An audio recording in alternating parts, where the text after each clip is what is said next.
माता पार्वती भगवान शिव की पत्नी हैं। पार्वती को उमा तथा गौरी आदि नामों से भी जाना जाता है।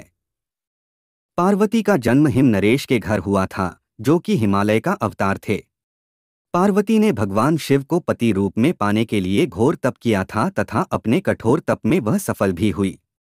आपने भगवान शिव तथा देवी पार्वती से संबंधित कई कथाएं भी सुनी होंगी, परंतु भगवान शिव की 5 बेटियों की कथा के बारे में कुछ ही लोगों को पता है। भगवान शिव और माता पार्वती सरोवर में ध्यान मग्न थे कि उसी समय भगवान शिव के मुख पर एक मंद मुस्कान आई। उस मुस्कान से 5 मोती सरोवर में झड़कर गिर गए।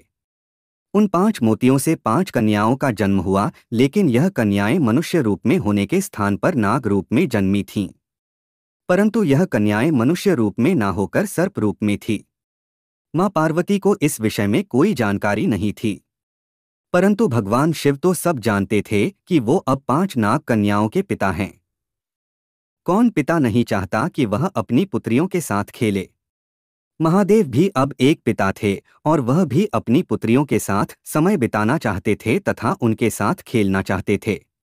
इसलिए पुत्री मोह के कारण भगवान शिव अब हर दिन उस सरोवर पर नाग कन्याओं से मिलने आते तथा उनके साथ खेलते। प्रतिदिन महादेव का ऐसे चले जाने से देवी पार्वती को शंका हुई।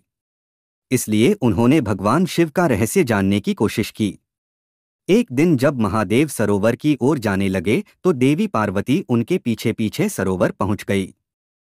वहां देवी पार्वती ने भगवान शिव को नाग कन्याओं के साथ खेलते हुए देखा। यह देखकर देवी पार्वती को बहुत क्रोध आया। क्रोध के वशीभूत होकर देवी पार्वती ने नाग कन्याओं को मारना चाहा। जैसे ही उन्होंने नाग कन्याओं को मारने के लिए अपना पैर उठाया तो भगवान शिव ने कहा कि यह आपकी पुत्रियां हैं। देवी पार्वती बहुत आश्चर्यचकित हुई। फिर भगवान शिव ने देवी पार्वती को नाग कन्याओं के जन्म की कथा सुनाई। कथा सुनकर देवी पार्वती हंसने लगी। भगवान शिव ने बताया कि इन नाग कन्याओं का नाम है जया, विषहर, शामिलबारी, देव और दोतली। भगवान शिव ने अपनी पुत्रियों के बारे में बताते हुए कहा कि सावन में जो भी इन कन्याओं की पूजा करेगा उसे सर्प भय नहीं रहेगा। इन कन्याओं की पूजा करने से परिवार के सदस्यों को सांप नहीं डसेगा।